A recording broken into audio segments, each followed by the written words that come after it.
Happy Friday, everyone. Happy May, happy spring, happy rain. Glad you could join us for our May website chat. Today is my husband and my 27th wedding anniversary, May 16th. It's a good day.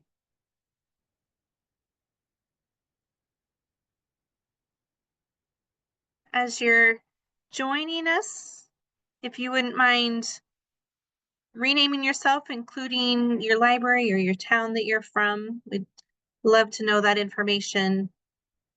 As always, feel free to unmute and ask your questions or share questions and comments in the chat. We love your participation and feedback. We're experiencing some changes in Zoom today, and so I have the lovely Colette Bartow helping me navigate our slides for the day. So Colette, why don't you go ahead and nice. Oh gosh, Savannah, help me with the phrase, the elbow phrase wave. All right, so it is elbow, elbow, wrist, wrist, wrist, wipe a tear, and blow a kiss. All right. You can see what kind of fun comes from the State Library staff. And thank you for your anniversary greetings. I appreciate that. Some things we have on tap for you today. I want to give kind of an overview and summary of the legislative session, some things that we're monitoring and watching for, share some information about the upcoming commission meeting. Of course, IMLS and federal funding is on everybody's minds, so we'll share an update about that. And then just a few words about the hotspot program from Savannah as we work to transition that effort. So a legislative update. You've heard me say that this was a relatively straightforward session for the state library and for libraries in general, and super grateful for that. I did want to talk to you a little bit about some bills that we're monitoring, nothing that has any real negative implications for libraries, but some that may have some minor operational changes that our consultants are learning more about so that we can be sure and have the information that we need to keep you all better informed. The first bill I wanted to bring to your attention is House Bill 32.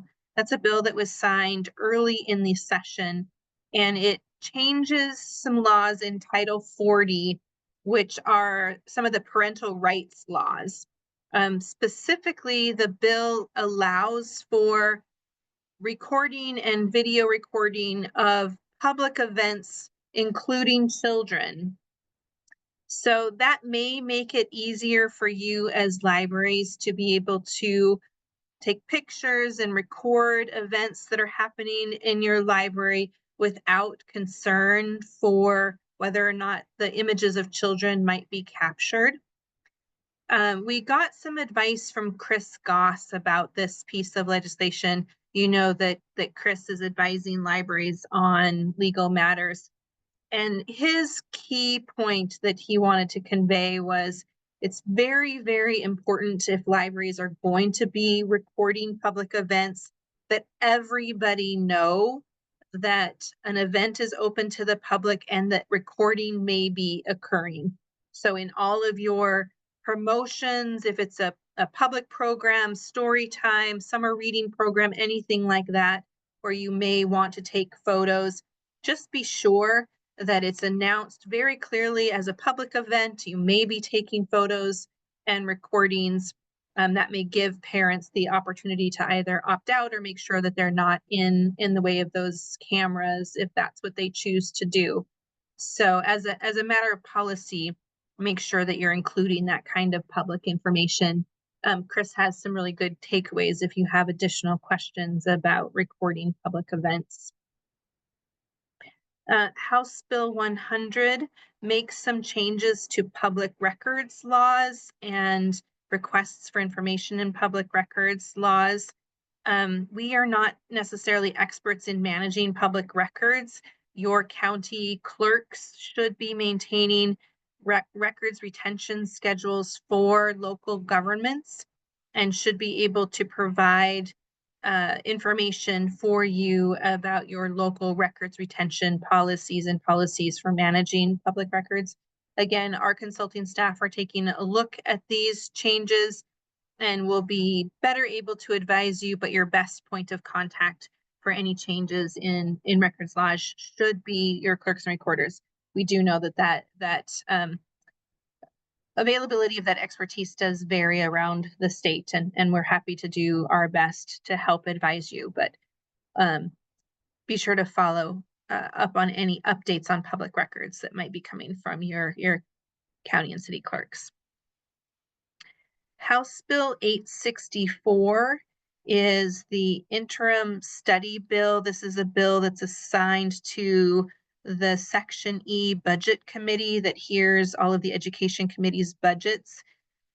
Contained in House Bill 864 are some language that informs how budget is spent, and also a couple of different studies that our interim budget committee intends to undertake over the course of this interim before the next legislative session. And one of those studies is a study of the interlibrary resource sharing program. And that's statute that falls under the authority of the Montana State Library. That statute directs the state library to carry out an interlibrary resource sharing program with funds by the legislature. I think you all know that the Montana Library Association has sought funding for this program in the past without success. So we were really glad to have the opportunity to actually have an interim study about resource sharing, what it is, what its impacts are, how resource sharing benefits the overall educational goals of the state. And so we planned to carry forward with that study over the interim. So that language is contained in House Bill 864. There were two proposed interim studies that fell under their separate pieces of legislation that were not passed. One was about media literacy, specifically looking at developing media literacy programs in schools. And another one was looking at early literacy needs in schools and including libraries. Again, those two study bills did not make it through the legislative session. A significant number of those study bills were killed near the end of the session. But it does tell us that there are legislators that are interested in these topics. I'm particularly excited about the interest in early literacy. That study resolution was proposed by the Education Committee in the House. And so even without that mandated resolution, we know that that's something that's going to continue to be on the minds of those legislators.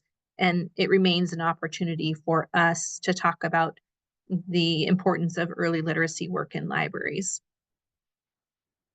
There are a number of property tax and local government revenue bills that are still somewhat in play at this point. I will tell you that we are not going to be the experts on how these particular bills impact your local governments and your libraries. Tracy will be attending Montana League of Cities and Towns Municipal Summit in June, where she will get more information from the league about how they anticipate these bills impacting the collection of property taxes and local government revenue at the local government level. So we're continuing to learn more about these bills so that we can advise all of you to the best of our abilities. And of course, we'll direct you to your local governments to learn more. Some of these bills are actually still in play. You've probably followed in the news a lot of the back and forth negotiating between the governor's office and the legislature, and in particular the Senate, where there was a lot of consternation about how the budget was built and a lot of the different revenue bills that came out. So some of these bills have not yet been signed by the governor. Some of them haven't even yet been transmitted to the governor. House Bill 2 has not yet been transmitted to the governor. It seems as if there's a little bit of game of chicken going on, where the legislature may be trying to force the governor to make some decisions about some of the other cat and dog bills before sending the final House Bill 2 budget on to the governor. So some things that we're still watching there. Again, nothing that has any significant impact for libraries, but we want to do our best to be familiar with these changes to revenue laws so that we can help advise you and help you know what questions to be asking of your local governments. From the state library's perspective, our budget is in good shape. We really didn't ask for any new monies to come to the state library. We did get inflationary dollars added to our budget, as well as some pay raises for some of our staff. And then partway through the session, the Clerks and Recorders Association included our GIS program in one of their pieces of legislation that should result in a little bit more revenue for our GIS program. So all in all, our state library budget is in good shape coming out of the legislative session. Just some overall key takeaways that I wanted to share with you. We've talked about this over the last several website chats. We really didn't see the kinds of harmful pieces of legislation that really could have had significant detrimental effects on libraries' operations this year in the way we saw them in the 2023 legislative session. There were a handful of bills that would have impacted library operations, as well as our ability to distribute state aid to tribal college libraries. And those bills were put down immediately in committee, the very first vote. So that tells us a lot. It tells us that libraries just really are not on legislative's radar, that they're tired of libraries being drug into politics in the way that they were in 2023. So I think we can really breathe a sigh of relief for the future of libraries legislatively going forward. That doesn't mean we shouldn't continue to be watchful and be prepared to react if we're starting to hear that there might be some attempts to underride library operations, but right now we're really not hearing that. And I will say, I think that mirrors a national trend. There were a handful of states that again tried to pass obscenity bills. Nearly all of those were killed. In fact, in North Dakota, where one actually got out of the legislature, the governor himself vetoed that bill. There were 3 states where there were legislative attempts to undermine the state libraries. None of those passed. So all in all, I think in Montana and nationally, we're seeing libraries in a much more positive light, and at least seems as if we're sort of no longer in that culture war fray. Any questions, any feedback, anything that you heard coming out of the legislative session that you wanted to talk about?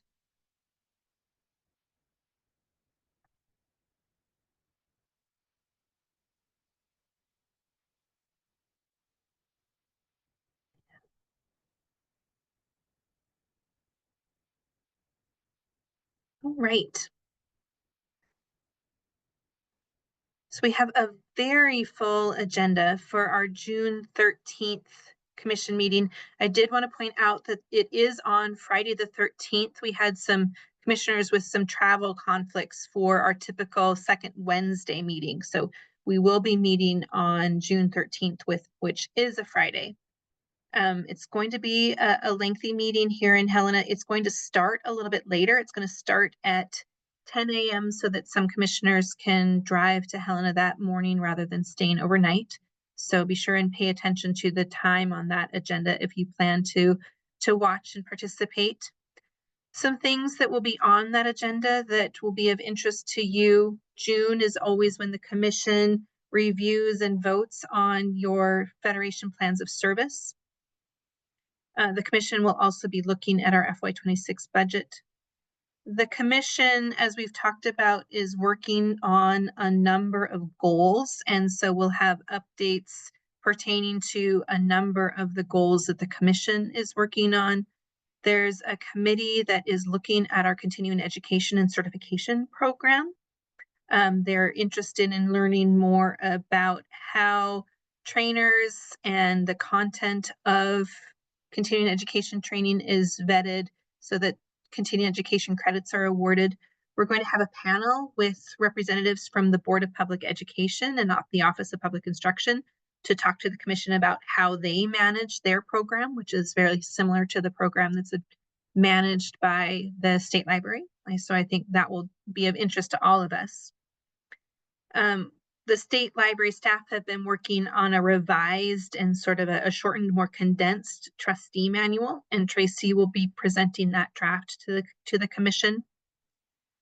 We have a subcommittee that's reimagining our Excellent Library Services Award and how we might identify libraries that are meeting excellence. I know that Commissioner Brian Rossman is with us today, and Brian is one of the members of that subcommittee. Commissioner Burnett wants to have a conversation about library open hours and that open hours standard and how those open hours are impacting visitation in libraries, if at all. And then I'll be sharing with them a federal funding update, not unlike the IMLS update I want to share with all of you. So very busy meeting and lots of opportunity for library involvement and engagement. So we hope you'll pay attention and join us and share your comments and feedback for the commission. Go ahead, Colleen. Password. So an update on IMLS. Again, I know this has been on all of our minds over the last several months and most recently specifically to IMLS since the middle of March. So, you know, middle of March, we saw an executive order that ordered IMLS to reduce operations, and then IMLS staff was terminated. Some state libraries lost their grants to states award, and we were very concerned in the middle of April that we were going to lose our current funding as well as any future funding. Thankfully, that did not occur. Thankfully, the 3 states that lost their funding saw their funding eventually reinstated. We have now received a partial award for our FY25 Grants to States award.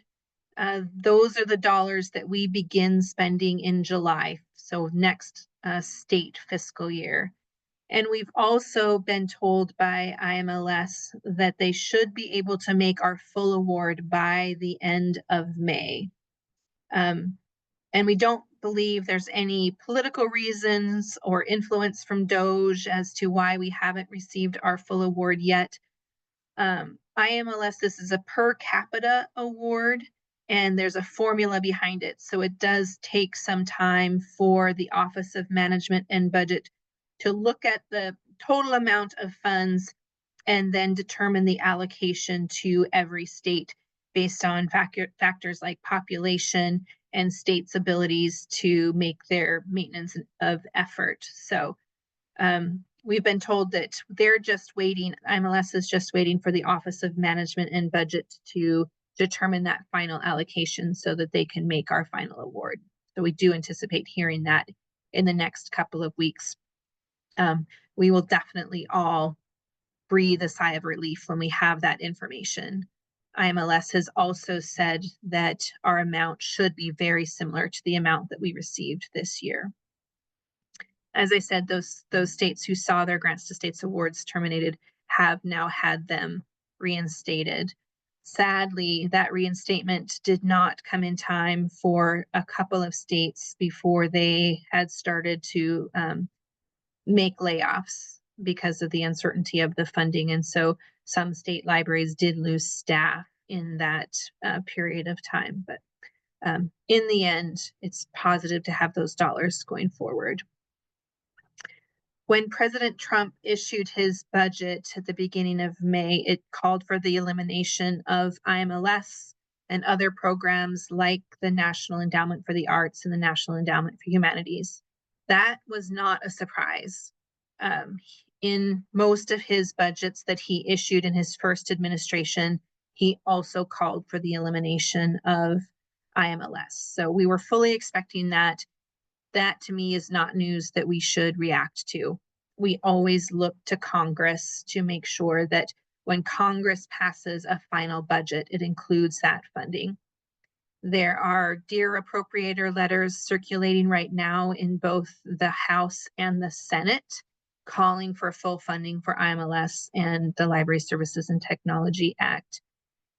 There's good bipartisan support in the House for that letter. And in fact, more representatives have signed on to that letter than we saw last year.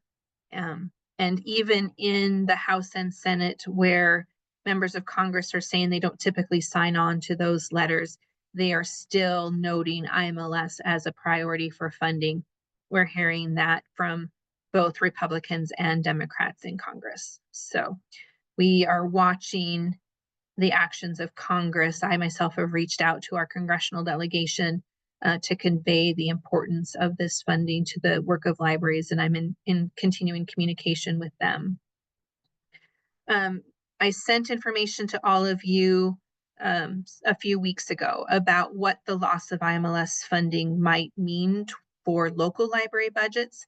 And I wanted to just restate, as I said in that email, we are going to propose our FY26 budget, assuming that we will receive our full IMLS funding.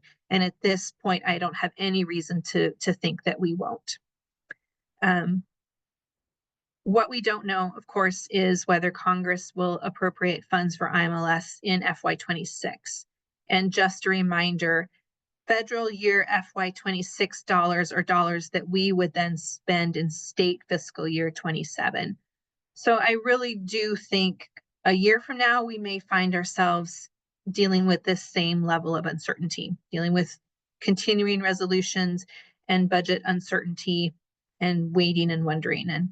And sadly, this may become a new norm for us. But at least for the next year to 18 months, I have every confidence that we'll have the funding that we need to move forward.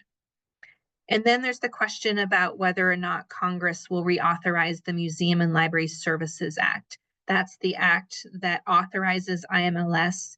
It contains the Library Services and Technology Act, which has the statutory requirement to have a grants to states program.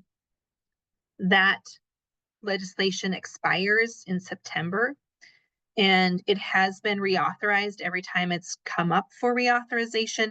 It's always had bipartisan support, but it is something for us to watch for. I will say it is not necessary to have authorizing legislation for Congress to appropriate funds. NEA and NEH have not had authorizing legislation in years and years, and yet Congress still continues to appropriate funds for them. But it does give us a great deal of assurance that federal law requires an IMLS, it requires a Library Services and Technology Act and the Grants to States program. So we will be working with the chief officers of state library agencies and other library supporters to work with Congress to take the necessary steps to have that legislation reauthorized as soon as possible.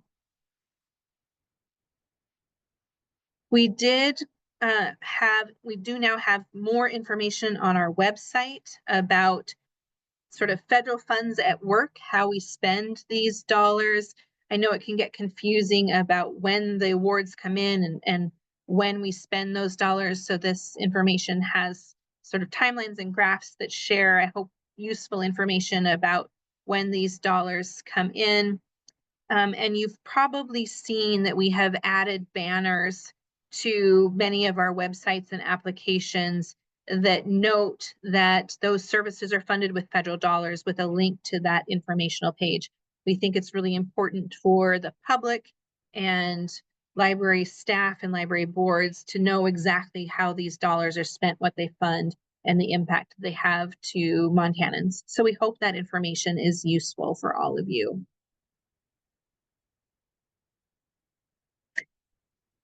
Any questions about where we are with regard to IMLS? One thing I did want to add, there was a federal court ruling earlier this week. There were 2 legal challenges to what has occurred in IMLS. One from the employee union, and they partnered with the American Library Association. And then the second legal action was brought by a coalition of about 20 states' attorneys general. The court in the case involving the state's attorney general did order this week IMLS to reinstate all terminated employees and all terminated grant funds. So we're waiting and watching for the next step in that legal process. Undoubtedly, there will be appeals and other machinations in that legal process. We've been in touch with IMLS staff. We don't yet know if in fact they will be reinstated, but that is what the court order called for. So that too is very good news. Again, any questions that I can answer about the status of IMLS?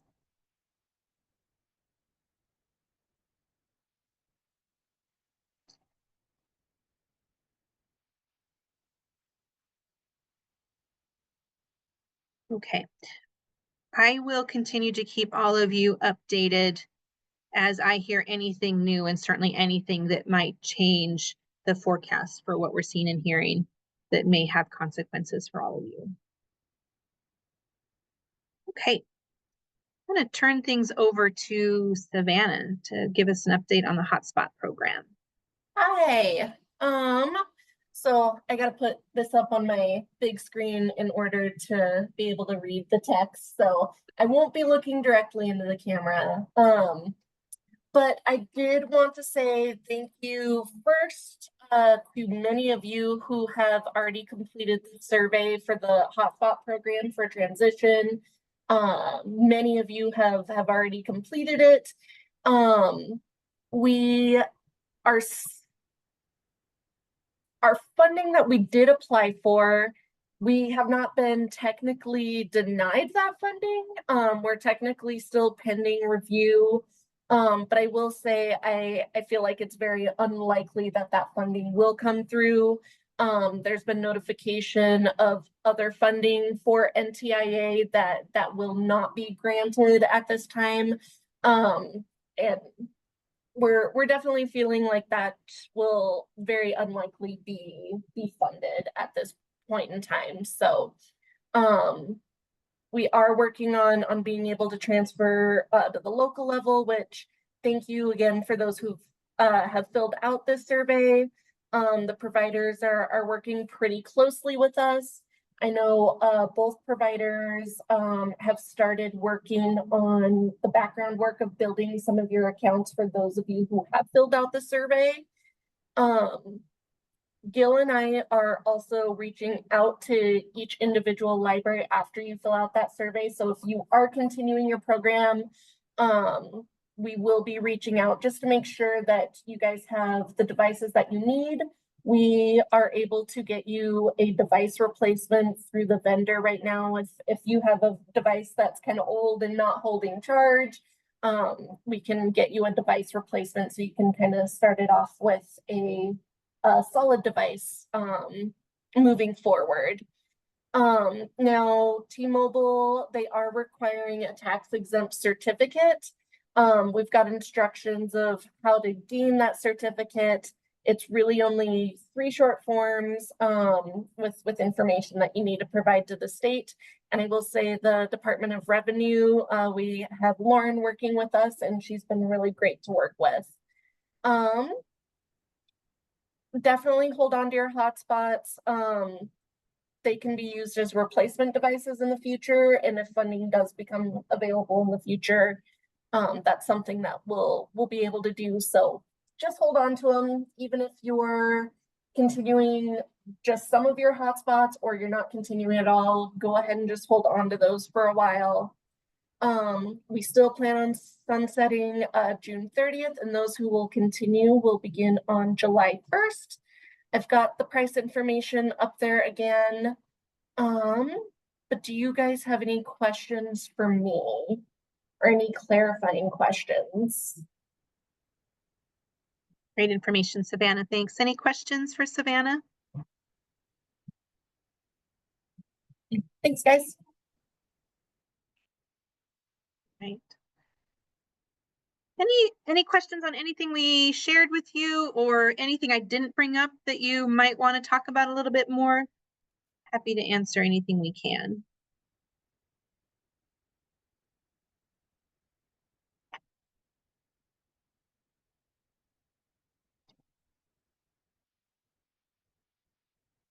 Okay. While people are thinking through their questions and processing all the information, have a couple of really great things coming up that you'll want to check out. Next Tuesday, Chris Goss is going to join us for Legal and Operational Issues webinar. May 29th is the next installment of the Navigating the Roadmap, and we're going to be talking about access to materials. June 5th is probably more of a technical and an admin type of webinar, but about the public library staffing and salary study and the dashboard that could help you make some great decisions. And then we're also going to continue with the theme of data management, using data to make good decisions. And so we're going to have that June 10th session about patron privacy and practical steps for data management in our public library. So take a look at the Aspen calendar for all the details on that. Yes, and don't forget to vote for the Montana meme contest. You probably have seen some messages about that in our newsletters, and you'll see another one today, but vote early, vote often. And You need some Friday funnies. There are some fantastic memes out there. It's just a super fun way for us to promote the rich content of the history portal. Super fun. And I think you're just exactly right, Jenny. Today is the perfect day to just take a few minutes and enjoy all of the great creativity that our fellow citizens have put together for us. As always, we love to hear from you and appreciate your comments in our evaluation survey. And let's see here. Reach out to us. We have the next website chat scheduled for June 20th. We'll let you know if that needs to change for any reason, but that will be on the Aspen event calendar as well. Right. Any last words, Jenny? Have a very, very lovely weekend and upcoming Memorial Day weekend. Hope you're all enjoying spring.